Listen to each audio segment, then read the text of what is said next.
background of where you have coached and for how many years you've been coaching? First of all, my name is Thomas Carr. Director of Operations here at NC State Men's Basketball.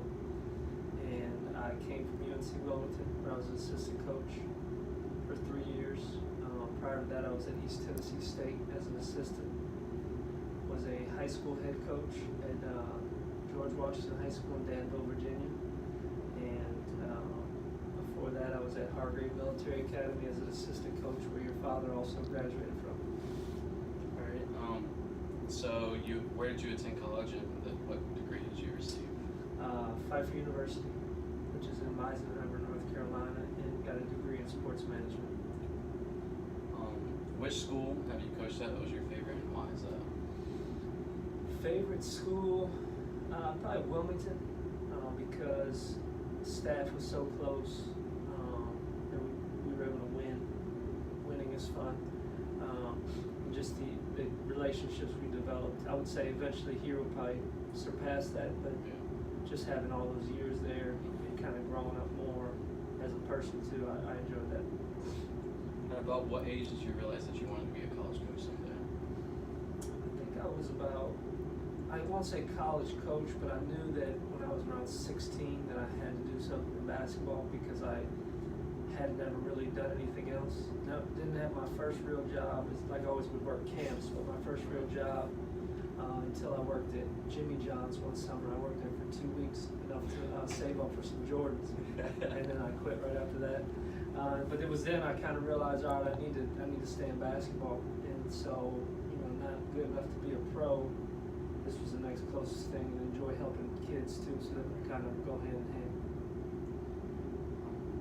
What is it like working for Coach Keys as well as knowing him as a friend off the court? Working for Coach, I worked for him at Hargrave the year before he left for Louisville, and then I came back on with him at Wilmington. We got the Wilmington job.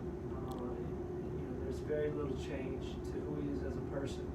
Still loves to have a good time, laughs, jokes, treats everybody fair. It's very competitive when we're doing any type of, whether it's practice or hobby game, ping pong, card game, video game, whatever we might be playing as a staff or doing as a staff. Still the same guy, just a little older, so doesn't move as quick as he used to, and a little bit more money in his bank account. But working for him has been great. It lets you do your thing, allows you to kind of be who you are while also trying to help you grow. And so I think that those are two important things that I've learned from him. What is the single most exciting moment in your coaching career so far? I would say, as a high school head coach, winning all the championships we won that year. I think because the team that I had the previous year, it was basically the Bad News Bears, or that's what they were labeled the previous year. So to get them and then have 7 seniors on that team all go to college on a scholarship, and then just all the winning that we did and the GPAs that we had, that was my most fun year, most fun moment for sure. What are some of your goals in your future for coaching? Want to be a head coach. Ultimately, the level isn't necessarily something I'm worried about. I'm more just worried about being able to impact the people that I'm around and help people that I know just by being the boss. But I definitely want to be in a situation where I can help kids fulfill their dreams, while also creating a life for myself. 10 years from now, do you still see yourself coaching or elsewhere? 10 years from now, I would say I'm still coaching. Not sure what level, because my daughter will be 14, so I'll probably have to be a head coach of her team at some point. How does a coach really learn his players both on the court and off? Just spend time with them. You can't put a price on time, and getting to know somebody, getting to know their family, calling their parents or coaches or brother, sister, whoever they're closest with, just really getting familiar with them so that then you know how to coach them, and then as you learn how to coach them, that relationship grows into what eventually becomes mutual respect or mentorship or friendship. During the recruiting process, how do you determine if a player is a good fit for the program? You got to know what your head coach wants, first of all, in terms of type of player, basketball-wise, and then And as far as off the floor, you got to make sure that they're an asset or somebody that, you know, brings value to the program. You know, for coach, he wants guys that play hard all the time, that compete all the time. We do enough skill work to where guys can get better. You don't have to come in here already skilled. At this level, you have to have that, but it's not a you know, something that is a must. Like competitiveness trumps skill here. Playing hard trumps skill here. Being a good person trumps skill here. So just knowing what your boss wants, knowing what he can handle. With coach, we're lucky, you know, he can handle any type of kid. But you know, there's certain bosses who, after they hit a certain age or in the beginning of their careers, where they want to, you know, get off on the right foot, they might not be able to take certain types of kids that, you know, may need a little more help or may need a little more time as far as being a person goes. So you just gotta, it's all about just the fit, knowing what the fit is. As a coach, what is the hardest part of your job, and have there been any things that have surprised you so far? Hardest part of the job, I would say, is just making sure that you balance taking care of your guys and being there for your guys versus remembering that you're in a position of not necessarily power, but like authority. And so if, you know, as much as you may want to be friends with a kid, being friends with somebody, if you have a friend, you're letting them sometimes do stuff that may not be the best thing for them to do. Right. You let them get away with it, but in this position, you have to kind of circumvent that to where, like, okay, I see a kid going kind of a different direction, I got to try to pull him back on because I know that's what's best for him, where he may not agree or he may not think that that's, you know, the best move. So it's kind of a tug of war to a certain extent, where you have to be able to balance, you know, being somebody's friend and also being their coach. Are there any pointers you would give someone aspiring to be a coach someday? Be ready to be broke in the beginning. You know, I think my first year coaching, I made $3,000 or $6,000, one of the two, and then my best year, like I told you, in high school, I think I made $14,000. So that was 6 years ago. So that's one thing you can't. And then the other thing I would say is nothing can be beneath you. So you got to be willing to drive vans, do laundry, late hours in the gym with the guys, early mornings in the gym. You know, those are things I think that helped me get through, as to where I was willing to do everything, wanted to do everything, and then also wasn't worried about, you know, the money part of it. If you do a good job for the people that you're around, the money will come. So I'm currently pursuing a sports management degree. Is there any particular area you think I should focus my studies? I would say whatever you're passionate about. I mean, it's something to where you may have a vision or a dream that you want to achieve, and ultimately your steps may be different than somebody else in your class or different than mine, but that doesn't make it any better or any worse. It's just a matter of, you know, you've got to figure out what you want to do and then chase that as hard as you can. Away from schoolwork and the gym, what do you think I should work on to help myself be prepared for a coach?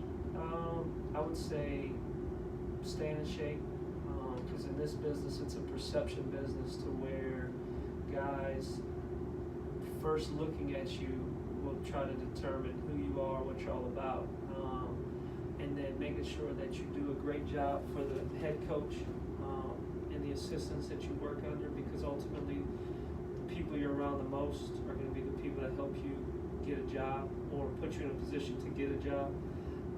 And then, you know, if managers and students were allowed to coach AAU or work kids out, I would say doing that, not necessarily on a large scale if you can do that, but just something to where you learn your voice and you get your voice, and then you can try different things that ultimately determine, all right, this is what I'm good at, or this is what I need to work on, or I like how I'm doing this, I'm going to keep doing this, maybe something else I can work on in terms of like individual workouts or bailouts or different things, but just that networking part where you meet different people. It's a very small, tight-knit business, so how you treat somebody really that can do nothing for you 5 or 6 years down the line, where they might be in a better position, where they might remember how you treated them and how you took care of them at that time. What personal goals do you have for yourself aspiring to be head coach someday? I want to try to, you know, a lot of kids now, especially growing up in this social media era, they say, oh, I want to be this or I want to be that based off of what they are watching or what they're hearing or what they're reading. And in reality, they don't have their own dreams. So I want to try to help kids identify what their dreams are, what their goals are, and then, all right, let's chase that as hard as we can. If you get it, great. If you don't, well, at least you went out swinging. I want to try to create a culture where after I am done in that program, after I'm done with those kids, that then they turn around and it can run itself, or they carry on that same mindset, that same legacy that was left or put on them. So you yourself have had many coaches in the past. Do you ever look up to them for advice or like as a mentor? All the time. Coach, obviously, if I needed to talk to him, I could. My college coach, Dave Davis, who's at Newberry College, text him all the time, talk to him all the time. Anytime something comes up, I'm calling him.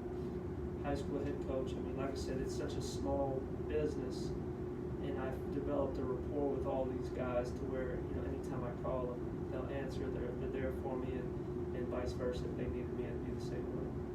So this is a personal question. You've known me for quite some time now. What do you think I need to work on specifically for my pursuit of a college coach someday? I would say you're on the right track. I mean, you would say still working on just as a manager. It's tough because you got to balance what coaches want versus what you're capable of doing. You're probably capable of doing more than you're doing right now, but this is a ground up business, so you got to start at the bottom, work your way up.